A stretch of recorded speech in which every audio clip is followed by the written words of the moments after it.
याद रखो प्यारे मुसलमानों, अभी मदीने वाले मुस्तफा की आमद नहीं हुई है मक्के की सरजमीन पर, कौम कहां से कहां पहुंच गई। और सुनो, किसी के घर में अगर बेटी पैदा हो जाती तो वो अपने आप को सबसे बड़ा मनहूस समझता था, सबसे बड़ा नहूसत वाला वो अपने आप को समझता था। याद रखो प्यारे मुसलमानों, आज मैं तुम्हें मक्के की हिस्ट्री बता रहा हूं। मेरे आका के एक बड़े चहीते सहाबी रसूल हैं जिनका नाम हजरत दहिया कल्बी है।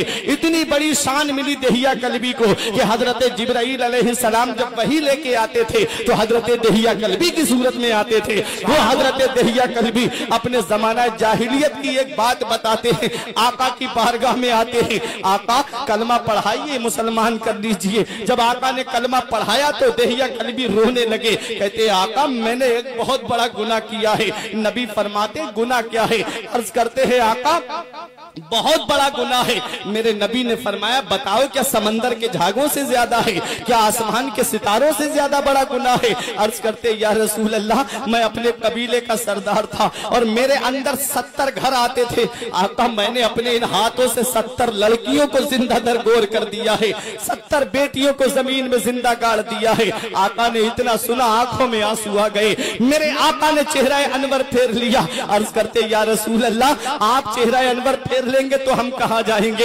हजरात गिरामी, मेरे नबी की बारगाह में जिब्राइल अलैहिस्सलाम आए, आकर के अर्ज किया आका अल्लाह आपको सलाम फरमाता है, अल्लाह इरशाद फरमाता है दहिया कल्बी से कह दो कि जब उसने एक मर्तबा कलमा पढ़ा था तो हमने उसके 70 लड़कियों के गुनाह के कत्ल को माफ कर दिया था। सुभान। अब सुने, फिर रोने लगे दहिया कल्बी, या रसूल अल्लाह एक गुनाह बहुत बड़ा मुझसे हुआ। नबी ने फरमाया क्या है? कहा आका मैं जब तिजारत को जा रहा था तो अपनी बीबी को हामला छोड़ के गया था। मैंने अपनी बीबी से कहा मेरी बीबी अगर बेटा पैदा हो तो मोहल्ले में मिठाइयां बांटना, अगर बेटा पैदा हो तो खुशी का इजहार करना, और बेटी पैदा हो तो गला दबा करके मार देना।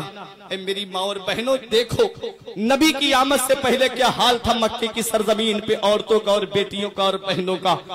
दहिया कल्बी कहते मैं कह के चला गया।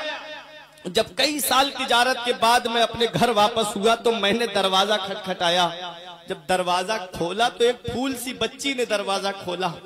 मैंने पूछा तू कौन है? उसने कहा आप कौन हैं?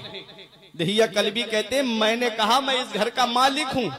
उस बच्ची ने कहा मैं इस घर के मालिक की बेटी हूँ। इतना सुनना था दहिया कल्बी कहते हैं मैं अंदर गया और बीबी से गरजदार लहजे में मैंने कहा तूने मेरी वसीयत को याद नहीं रखा? मैंने क्या नसीहत और क्या वसीयत की थी तुझे कि अगर बेटा पैदा हो तो मोहल्ले में मिठाई बांटना, खुशी का इजहार करना, और बेटी पैदा हो तो गला दबा करके मार देना। बीबी ने कहा मेरे शौहर जब मेरी बेटी पैदा हुई थी तो मैंने देखा कि बेटी है तो इसका गला दबा के मारना चाहा, तो मेरी ममता ने मुझसे पुकार के कहा अगर तूने अपनी बेटी का गला दबा के मार दिया तो कयामत तक बेटियों का भरोसा माँ की ममता से उठ जाएगा, इसलिए खबरदार इसका गला मत घोटना। वो कहती है कि मेरी ममता ने गवारा नहीं किया। अब औरत भी माँ के लिए तो बेटा हो या बेटी हो वो सब बराबर होता है। आज हालात इतने खराब हो गए, आज हमारा मुआशरा कहां से कहां पहुंच गया। हमने कुरान की आयतों को भुला दिया, हमने नबी की हदीस को भुला दिया। मदीने वाले मुस्तफा इरशाद फरमाते हैं जिसके घर में 3 बेटियां हों और वो उनकी अच्छी परवरिश करे, अच्छी तालीम दे और उनका अच्छे घर में निकाह कर दे, नबी फरमाते हैं वो कयामत में मेरे साथ इतना करीब होगा जितना शहादत वाली उंगली बराबर वाली उंगली के करीब। ये वही मक्का है जहां बेटियों को जिंदा दरगोर कर दिया जाता है। एक सहाबी खड़े हुए या रसूल अल्लाह जिसकी 2 बेटियां हो वो, अर्ज किया आका जिसकी 2 बेटियां हो वो क्या करे? नबी ने फरमाया जिसकी 2 बेटियां हो उनकी अच्छी परवरिश करे, अच्छी तालीम दे और अच्छे घर में उनका निकाह कर दे, वो भी कयामत में मेरे साथ इतना ही करीब होगा। एक सहाबी खड़े हुए जिनकी 1 बेटी थी, अर्ज करते या रसूल अल्लाह जिनकी 1 बेटी हो वो क्या करे?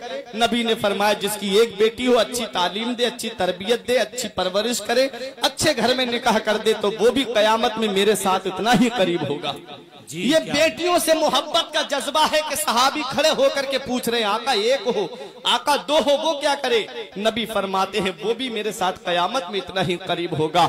आज हमारे यहाँ का भी माहौल क्या है, अगर बेटा पैदा होता है तो हमारे घरों में हम देखते हैं, मोहल्ले पड़ोसों में जाकर के देखते हैं कि कैसा कैसा माहौल होता है।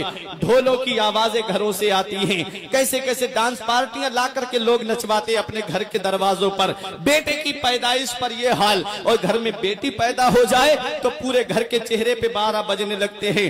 बाप अलग मुंह अपना एक तरफ को लेकर के बैठा है, दादा अलग मुंह अपना एक तरफ लेकर के बैठा है। ऐ प्यारे मुसलमानों, अल्लाह का कुरान क्या कहता है? 25वां पारा खोल करके देखो, रब इरशाद फरमाता है यहाँ बोले मन यशाओ इनासों व यहाँ बोले मन यशाओ ज़कूरा। अल्लाह जिसे चाहता है बेटियां अता फरमाता है, और अल्लाह जिसे चाहता है उसे बेटे अता फरमाता है।